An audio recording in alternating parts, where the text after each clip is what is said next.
واقعہ سلطان صلاح الدین ایوبی قسط نمبر 82 اپنا اسلامک اسٹوڈیو۔ ناظرین، عماد گھوڑے سے اترا، لڑکی خوف زدہ تھی، اس کی رہی صحیح قوت بھی خوف نے ختم کر دی۔ وہ اٹھی مگر بیٹھ گئی۔ عماد نے اس سے پوچھا کہ وہ کون ہے؟ اس نے جواب دیا، پانی پلاؤ۔ عماد نے ایک گھوڑے سے پانی کی چھاگل کھول کر اسے دے دی۔ اس نے بے تابی سے پانی پیا اور اس کی آنکھیں بند ہونے لگی۔ عماد نے اسے کھانے کے لیے کچھ دیا جو اس کے پیٹ میں گیا تو اس کے چہرے پر زندگی کے آثار نظر آنے لگے۔ عماد نے اسے کہا کہ مجھ سے ڈرو نہیں، بتاؤ کون ہو؟ شوبک سے اپنے خاندان کے ساتھ چلی تھی۔ اس نے تھکی ہاری زبان میں کہا، سب مارے گئے ہیں، میں اکیلی رہ گئی ہوں۔ مسلمانوں نے راستے میں حملہ کر دیا تھا۔ مجھے سچ کیوں نہیں بتا دیتی کہ تم کون ہو؟ تم نے جو کچھ کہا ہے جھوٹ کہا ہے۔ جھوٹ ہی صحیح، اس نے خوفزدہ لہجے میں کہا، مجھ پر رحم کرو اور مجھے کرک تک پہنچا دو۔ شوبک تک؟ عماد نے کہا، میں تمہیں شوبک لے جا سکتا ہوں، کرک نہیں۔ تم دیکھ رہی ہو کہ میں مسلمان ہوں، میں راستے میں عیسائی فوج کے ہاتھوں مرنا نہیں چاہتا۔ پھر مجھے ایک گھوڑا دے دو۔ لڑکی نے کہا، میں لڑکی ہوں، اگر راستے میں کسی کے قبضے میں آ گئی تو جانتے ہو کہ میرا انجام کیا ہوگا۔ میں تمہیں گھوڑا بھی نہیں دے سکتا، تمہیں یہاں سے اکیلے روانہ بھی نہیں کر سکتا۔ عماد نے کہا، یہ میرا فرض ہے کہ تمہیں اپنے ساتھ شوبک لے جاؤں، وہاں مجھے کس کے حوالے کرو گے؟ اپنے حاکموں کے حوالے کروں گا۔ عماد نے کہا اور اسے تسلی دی، تمہارے ساتھ وہ سلوک نہیں ہوگا جس کا تمہیں ڈر ہے۔ لڑکی کرک جانے کی ضد کر رہی تھی۔ عماد نے اسے بتایا کہ انہیں حکم ملا ہے کہ شوبک کے کسی عیسائی باشندے کو وہاں سے بھاگنے نہ دیا جائے۔ اس کے علاوہ اس نے لڑکی کو خبردار کیا کہ وہ کرک تک نہیں پہنچ سکے گی۔ وہ چونکہ گوری رنگت کی خوبصورت لڑکی تھی، اس لیے لڑکی کو یہ ڈر تھا کہ یہ مسلمان فوجی اسے بے آبرو کرے گا۔ اس نے سوچا کیوں نہ اس کے ساتھ آبرو کا ہی سودا کر کے اسے کہا جائے کہ وہ اسے گھوڑا دے دے۔ لڑکی نے اپنا رویہ بدل لیا اور عماد سے کہا، میں بہت تھکی ہوئی ہوں، آج رات یہیں قیام کیا جائے، صبح شوبک کو روانہ ہو جائیں گے۔ عماد بھی تھکا ہوا تھا، گھوڑوں کا بھی یہی حال تھا، وہ لڑکی کی حالت بھی دیکھ رہا تھا۔ اس نے وہیں رکنے کا فیصلہ کر لیا۔ اس سے پہلے لڑکی نے اسے غور سے نہیں دیکھا تھا۔ اس نے یہی دیکھا کہ یہ بڑی ہوئی داڑھی والا مسلمان فوجی ہے جو جسم کی ساخت اور گرد سے اٹے ہوئے چہرے سے وحشی لگتا ہے۔ اس سے اسے رحم کی امید نہیں تھی۔ اب جبکہ اس نے کچھ اور ہی سوچ لیا تھا، اس نے عماد کو گہری نظروں سے دیکھا۔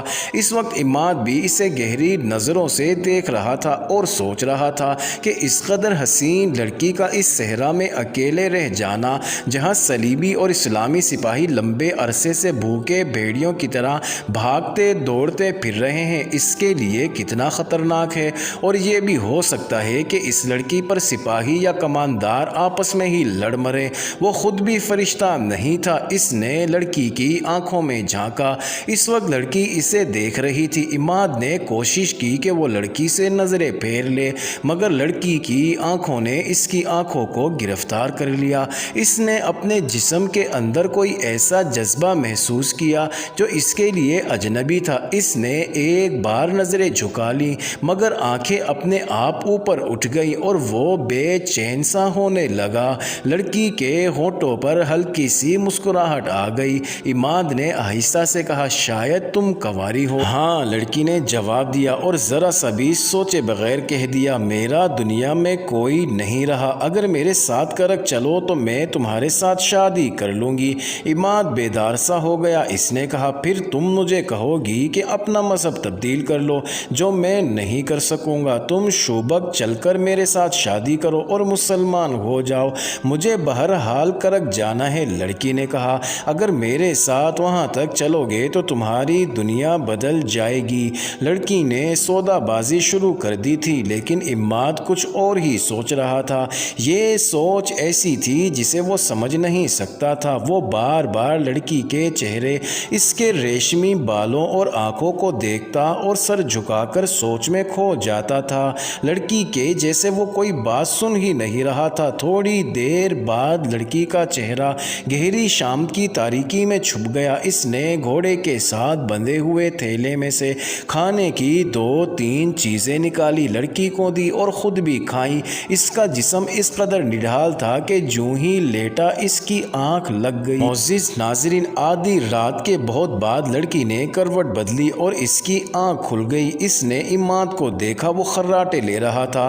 ان سے چند قدم دور گھوڑے کھڑے تھے۔ رات کے پچھلے پہر کا چاند ٹیلوں کے اوپر آ گیا تھا۔ صحرائی چاندنی آئینے کی طرح شفاف تھی۔ لڑکی نے گھوڑے کو دیکھا۔ عماد کو اتنا ہوش بھی نہ تھا کہ سونے سے پہلے گھوڑوں کی زینیں اتار دیتا۔ لڑکی نے گھوڑے تیار دیکھے، عماد کو گہری نیند سوئے دیکھا اور یہ بھی محسوس کیا کہ پیٹ میں خوراک اور پانی جانے سے اس کا جسم تر و تازہ ہو گیا ہے۔ تو اس نے اپنے چوغے کے اندر ہاتھ ڈالا، جس سے اس کا ہاتھ باہر آیا تو اس کی اتنی دلکش انگلیوں نے ایک خنجر کو مضبوطی سے پکڑ رکھا تھا۔ چاندنی میں اسے عماد کا چہرہ نظر آ رہا تھا، وہ تو بے ہوشی کی نیند سویا ہوا تھا۔ لڑکی نے چاندنی میں چمکتے ہوئے خنجر کو دیکھا اور ایک بار پھر عماد کے چہرے پر نظر ڈالی۔ عماد آہستہ سے کچھ بڑبڑایا، وہ نیند میں بول رہا تھا۔ لڑکی یہی سمجھ سکی کہ وہ گھر والوں کو یاد کر رہا ہے۔ ناظرین، لڑکی نے عماد کے سینے کو غور سے دیکھا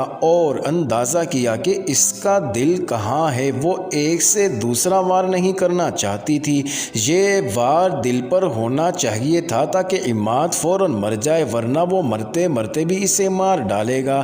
لڑکی نے خنجر کو اور زیادہ مضبوطی سے پکڑ لیا اور گھوڑوں کو دیکھا۔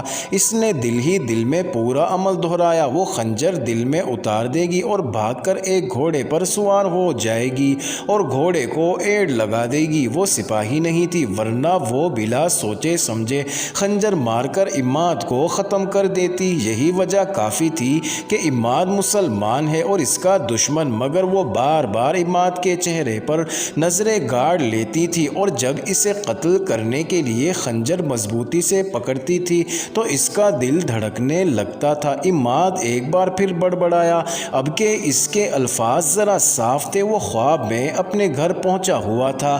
اس نے ماں کا نام لیا، بہن کو بھی یاد کیا اور کچھ ایسے الفاظ کہے جیسے انہیں قتل کر دیا گیا اور عماد قاتلوں کو ڈھونڈ رہا تھا۔